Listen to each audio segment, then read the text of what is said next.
everyone, this is Miss Schnicker, and I'm going to be reading Chapter 9, The Bloodbottler. Suddenly, a tremendous thumping noise came from outside the cave entrance, and a voice like thunder shouted, "Runt! Is you there, Runt? I is hearing you jabbling. Who is you jabbling to, Runt?" "Look out!" cried the BFG. "It's the Bloodbottler!"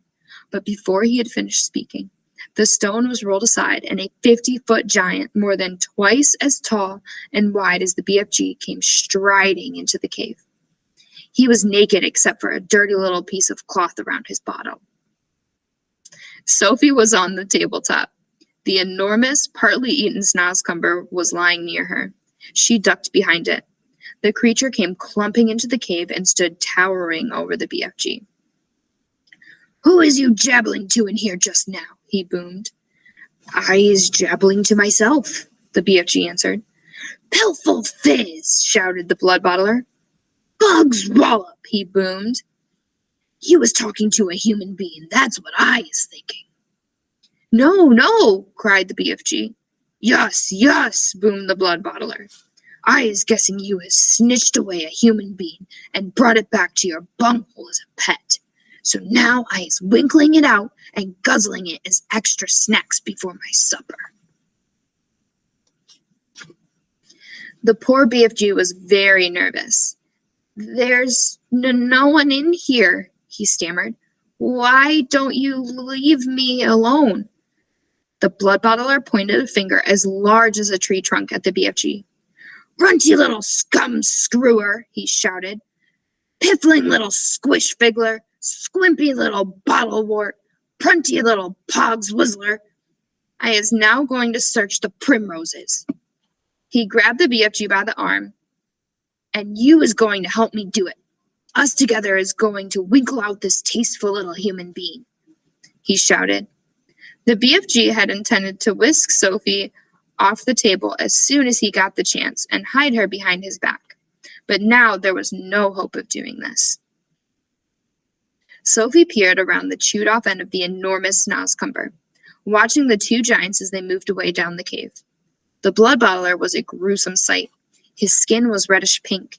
There was black hair sprouting on his chest and arms and on his stomach. The hair on his head was long and dark and tangled. His foul face was round and squashy looking. The eyes were tiny black holes. The nose was small, but the mouth was huge.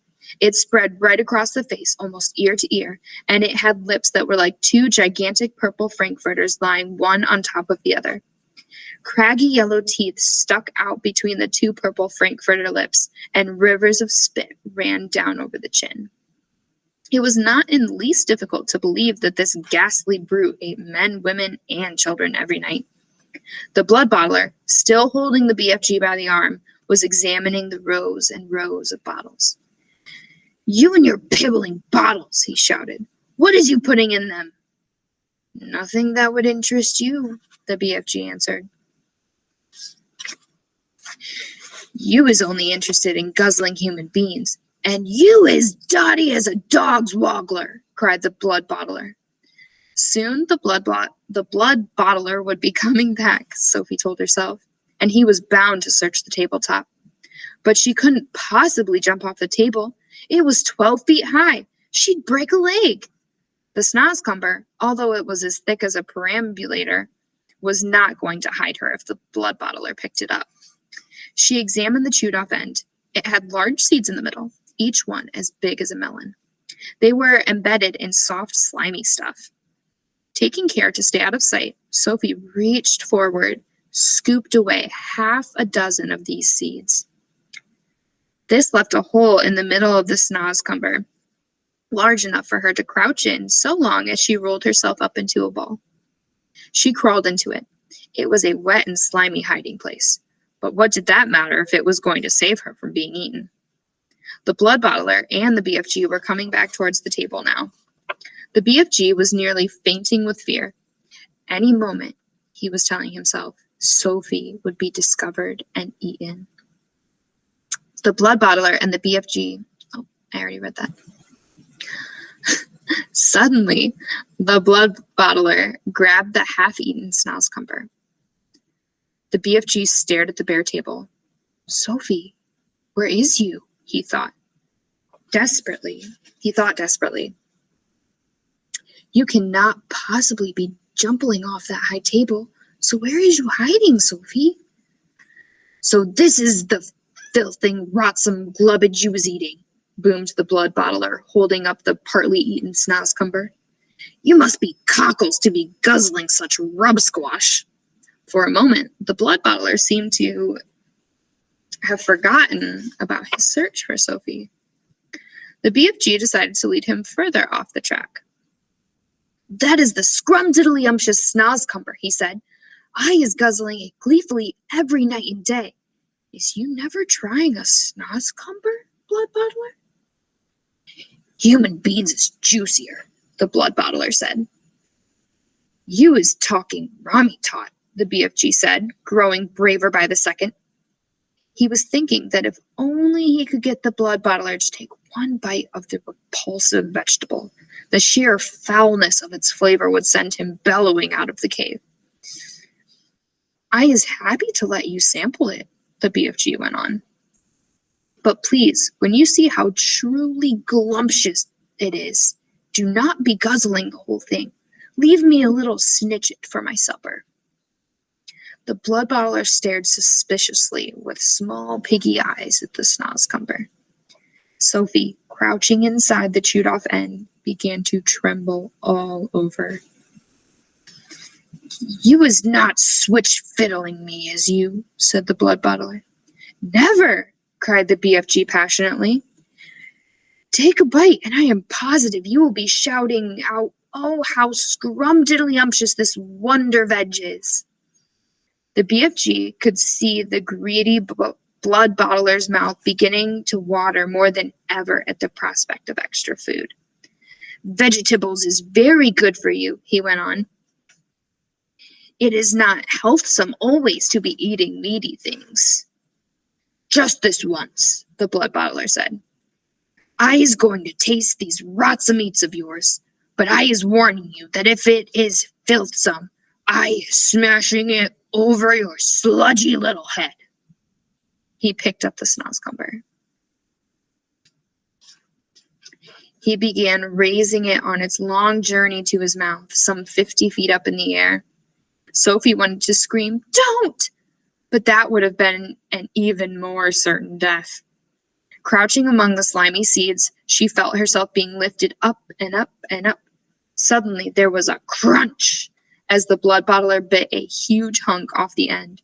Sophie saw his yellow teeth clamping together a few inches from her head. Then there was utter darkness. She was in his mouth. She caught a whiff of his evil-smelling breath.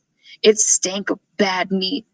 She waited for the teeth to go crunch once more.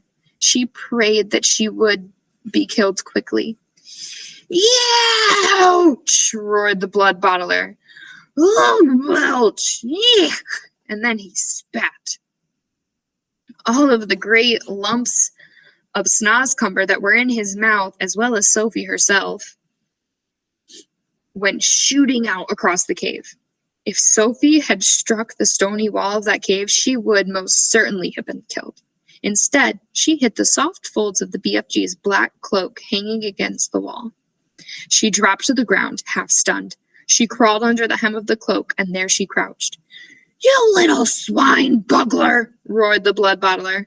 You little pigs willer. He rushed at the BFG and smashed what was left of the Snozcumber over his head. Fragments of the filthy vegetable splashed all over the cave. You is not loving it? The BFG asked innocently, rubbing his head. Loving it? Yelled the blood bottler. That is the most disgusting taste that is ever touching my teeth. You must be buggles to be swallowing sludge like that. Every night you could be galloping off, happy as a hamburger, and gobbling juicy human beings. Eating human beings is wrong and evil, the BFG said. It is guzzling and glumptious, shouted the blood bottler. And tonight I is galloping off to Chile to swabble a few human chili beans. Is you wishing to know why I is choosing Chile? I is not wishing to know anything, the BFG said, very dignified. I is choosing Chile, the Bloodbottler said, because I is fed up with the taste of Eskimos. It is important I has plenty of cold eats in this scuttling hot weather, and the next coldest thing to Eskimo is a chili bean. Human beans from Chile is very chilly. Horrible, the BFG said. You ought to be ashamed. The other giants is all saying they is wanting to gallop off to England tonight to guzzle school chidlers, the Bloodbottler said. I is very fond indeed of English school chidlers. They has a nice inky booky flavor. Inky booky flavor. Perhaps I will change my mind and go to England with them. You is disgusting, the BFG said. And you is an insult to the giant peoples, shouted the Bloodbottler. You is not fit to be a giant. You is a squinky little squiddler. You is pibbling little pitsqueak. You is a cream puff nut. With that, the horrible blood-bottling giant strode out of the cave. The BFG ran to the cave entrance and quickly rolled the stone back into place. Sophie, he whispered. Sophie, where is you, Sophie? Sophie emerged from under the hem of the black cloak. I'm here, she said. The BFG picked her up and held her tenderly in the palm of his hand. Oh, I is so happy to be finding you all in one lump, he said. I was in his mouth, Sophie said. You was what? Cried the BFG. Sophie told him what had happened. And there I was telling him to eat the filthum snozcumber, and you was all the time inside it, the BFG cried. Not much fun, Sophie said. Just look at you, you poor little chidler, cried the BFG. He was all covered in snozcumber and giant spit. He set about cleaning her up as best he could. I is hating those other giants more than ever now, he said. You know what I should like? What? Sophie said. I should like to find a way of disappearing them. Every single one. I'd be glad to help you, Sophie said. Let me see if I can think up a way of doing it.